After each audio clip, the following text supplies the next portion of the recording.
নমস্কার বন্ধুরা, সকলকে স্বাগত জানাই আমাদের ইউটিউব চ্যানেলে। তো বন্ধুরা, কৃষক বন্ধু প্রকল্প নিয়ে এই মুহূর্তে চলে এলো এমন এক বড় আপডেট, যা শুনে লক্ষ লক্ষ কৃষকের মনে খুশির সঞ্চার ঘটিবে। আমরা জানি ইতিমধ্যেই রাজ্য জুড়ে শুরু হয়েছে কৃষক বন্ধু প্রকল্পের ভেরিফিকেশন। এই ভেরিফিকেশন নিয়েই সামনে এসেছে একাধিক গুরুত্বপূর্ণ তথ্য।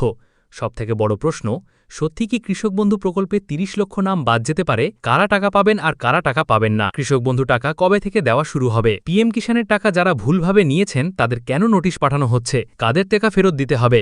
সেই সঙ্গে নতুন ফর্মে কি ভুল করলে আবেদন বাতিল হয়ে যেতে পারে? সমস্ত বিষয় আজকের ভিডিওতে কিন্তু এক এক করে আমি আপনাদের জানিয়ে দেব। তাই ভিডিওটি একটু স্কিপ না করে পুরোটা দেখবেন।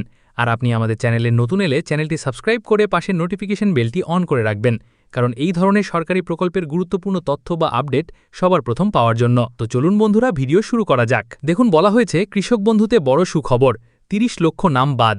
টাকা কবে পাবেন? পিএম কিষাণের টাকা ফেরত দিতে হবে।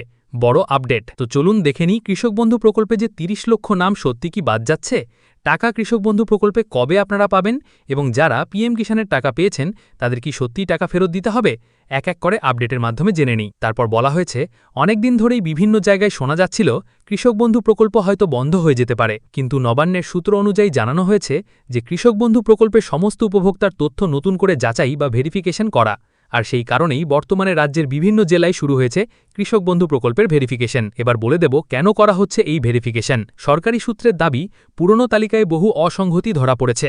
অভিযোগ রয়েছে একই জমির রেকর্ড ব্যবহার করে একাধিক ব্যক্তি সুবিধা নিয়েছেন, কিন্তু মৃত ব্যক্তির নামও এখনও তালিকায় রয়েছে।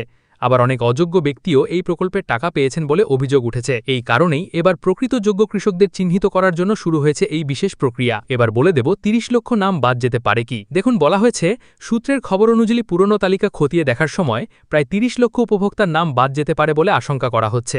তবে এর অর্থ এই নয় যে ৩০ লক্ষ প্রকৃত কৃষকই বাদ যাবে, বরং যাদের তথ্য ভুল, যাদের নথিপত্রে অসম্পূর্ণ, যাদের নামে অসঙ্গতি রয়েছে, অথবা যারা প্রকৃত সুবিধাভোগী নন, তাদের নামই কিন্তু তালিকা থেকে বাদ পড়তে পারে। অর্থাৎ ৩০ লক্ষ যে নাম বাদ যাচ্ছে সেই সমস্ত উপভোক্তারা কিন্তু এই প্রকল্পের যোগ্য নয়, তাদেরই কিন্তু নাম বাদ যাচ্ছে। যারা প্রকৃত উপভোক্তা তাদের কিন্তু নাম বাদ যাচ্ছে না। এবার জানিয়ে দেব কারা ভেরিফিকেশন ফর্ম জমা করবেন। দেখুন, বলা হয়েছে যাদের নাম প্রকাশিত তালিকায় রয়েছে মূলত তাদেরকেই ভেরিফিকেশনের ফর্ম পূরণ করতে বলা হচ্ছে। এই তালিকা দেওয়া হচ্ছে কৃষি অফিস, পঞ্চায়েত অফিস, ব্লক অফিসে। আর বলা হচ্ছে যে যারা ইতিমধ্যেই পিএম কিষাণের সুবিধা পাচ্ছেন তাদের আলাদা করে এই ফর্ম জমা করার প্রয়োজন নেই, তবে আপনার এলাকার কৃষি অফিসে গিয়ে সমস্ত বিষয় ভালো করে জেনে নেবেন। এরপর বলে দেব ৩০শে জুলাইয়ের মধ্যে শেষ করতে হবে। মুখ্যমন্ত্রী জানিয়েছেন আগামী ৩০শে জুলাইয়ের মধ্যেই এই ভেরিফিকেশন প্রক্রিয়া সম্পূর্ণ করার লক্ষ্য নেওয়া হয়েছে। ভেরিফিকেশন শেষ হওয়ার পরেই কৃষক বন্ধুর নতুন তালিকা চূড়ান্ত করা হবে। তারপরেই শুরু হবে আর্থিক সহায়তা প্রদান। অর্থাৎ এই ভেরিফিকেশন প্রসেস কিন্তু জুলাই মাসের ৩০ তারিখের মধ্যেই কমপ্লিট করা হবে, এটাই কিন্তু মুখ্যমন্ত্রী জানিয়েছেন। এবং তারপরেই কিন্তু শুরু হবে কৃষক বন্ধু প্রকল্পের আর্থিক সহায়তা প্রদান। এরপর জানিয়ে দেব কৃষক বন্ধুর টাকা কবে আসতে পারে। দেখুন, বলা হয়েছে সূত্রের তরফে খবর, ভেরিফিকেশন শেষ হওয়ার পর আগস্ট মাসের ১৫ থেকে ২০ তারিখের মধ্যে কৃষক বন্ধুর অর্থ প্রদান শুরু হতে পারে। তো বুঝতেই পারছেন কৃষক বন্ধু প্রকল্পের টাকা আগস্ট মাসের দ্বিতীয় সপ্তাহের মধ্যে বা তৃতীয় সপ্তাহের মধ্যে আপনাদের ব্যাংক অ্যাকাউন্টে চলে আসতে পারে। এবার দেখে নিই কৃষক বন্ধু প্রকল্পের সুবিধাগুলি কি কি। দেখুন, বলা হয়েছে ১ একর বা তার বেশি জমি থাকলে বছরে মোট ১০০,০০০ টাকা দেওয়া হয়। ২টি কিস্তিতে এই টাকা দেওয়া হয়। অন্যদিকে ১ একরের কম জমি থাকলে বছরে ৪,০০০ টাকা দেওয়া হয়। এছাড়াও ১৮ থেকে ৬০ বছর বয়সী কোনো কৃষকের মৃত্যু হলে তাহলে তার পরিবারকে এককালীন ২ লক্ষ টাকার আর্থিক সহায়তা দেওয়া হয়। অর্থাৎ কৃষক বন্ধু প্রকল্পে শুধু আপনারা কিন্তু ব্যাংক অ্যাকাউন্টে টাকা পান না, একটা কিন্তু জীবন বীমার সুবিধাও এই প্রকল্পে রয়েছে। এবার জেনে নেব কোন কোন নথি যাচাই করা হচ্ছে।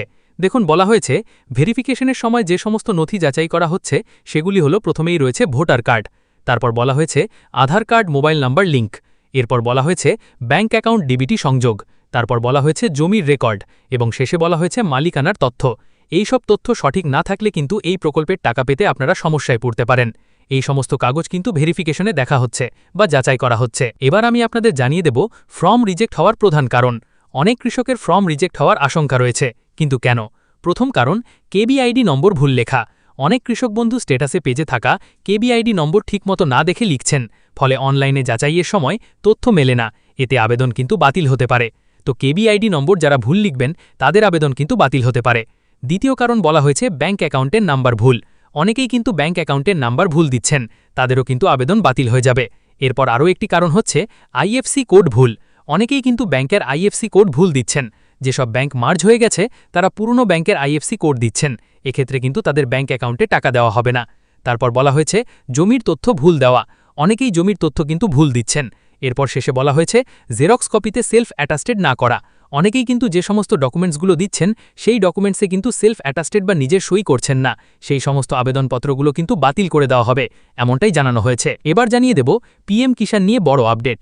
বর্তমানে অনেক কৃষকের বাড়িতে নোটিশ পাঠানো হচ্ছে, কারণ তদন্তে দেখা গেছে কিছু ব্যক্তি নিয়ম বহির্ভূতভাবে পিএম কিষাণের সুবিধা নিয়েছেন, এখন তাদের কাছ থেকে টাকা ফেরত নেওয়া হচ্ছে। অর্থাৎ পিএম কিষাণ প্রকল্পে কিন্তু অনেক ভূ উপভোক্তা এই প্রকল্পে সুবিধা নিয়েছেন, তাই সেই সমস্ত উপভোক্তাদের কাছ থেকেই কিন্তু এই টাকা ফেরত নেওয়া হবে, এমনটাই জানানো হয়েছে। দেখুন বলা হয়েছে কাদের টাকা ফেরত দিতে হবে। একই পরিবারের একাধিক সদস্য টাকা পেয়ে থাকলে, একই পরিবারের যদি একের বেশি সদস্য এই প্রকল্পের টাকা পান, তাহলে কিন্তু তাদের এই টাকা ফেরত দিতে হবে। তারপর বলা হয়েছে আয়করদাতা কৃষক হলে, অর্থাৎ কৃষক যদি ইনকাম ট্যাক্স দেন তাহলেও কিন্তু এই প্রকল্পের টাকা পাবেন না। এরপর বলা হয়েছে সরকারি পেনশনভোগী বা নির্দিষ্ট শ্রেণীর পেশাজীবী হলে। চতুর্থত বলা হয়েছে ভুল তথ্য দিয়ে আবেদন করলে, এবং শেষে বলা হয়েছে ভুল নথি ব্যবহার করলে। এই রকম ক্ষেত্রে কিন্তু প্রাপ্ত অর্থ ফেরত দিতে হতে পারে, অর্থাৎ এই ক্যাটাগরির মধ্যে যারা পড়বেন তাদের কিন্তু টাকা ফেরত দিতে হবে, এমনটা সরকারি নোটিশে কিন্তু পরিষ্কার বলা হয়েছে। সরকারি নোটিশ পাওয়ার পর দুটি উপায়ে টাকা ফেরত দেওয়া যায়, এক ব্যাংকের মাধ্যমে, দুই অনলাইন পোর্টালের মাধ্যমে। তাই কেউ যদি নোটিশ পেয়ে থাকেন বিষয়টি অবশ্যই গুরুত্ব দেবেন, অবহেলা করবেন না। এবার জানিয়ে দেব পিএম কিষাণের ৯,০০০ টাকার সম্ভাবনা। মুখ্যমন্ত্রী জানিয়েছেন কেন্দ্রীয় সরকারের ৬,০০০ টাকার পাশাপাশি রাজ্য সরকারের ৩,০০০ টাকা দেওয়ার পরিকল্পনা নিয়েও আলোচনা চলছে, ফলে মোট বার্ষিক সহায়তা ৯,০০০ টাকায় পৌঁছাতে পারে। এটা কিন্তু আমি আপনাদের প্রথমে ভিডিওতে লাইভে দেখিয়েছি। মুখ্যমন্ত্রী নিজে ঘোষণা করেছেন যে পিএম কিষাণ প্রকল্পে কিন্তু ৯,০০০ টাকা দেওয়া হবে।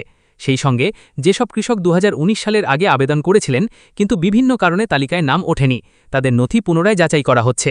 যাদের সমস্ত নথি ঠিকঠাক থাকবে তারা ভবিষ্যতে কিস্তি থেকে সুবিধা পেতে পারেন বলে সূত্রের তরফে খবর, অর্থাৎ আগামী কিস্তি থেকেই কিন্তু আপনাদের ব্যাংক অ্যাকাউন্টে টাকা দেওয়া হতে পারে।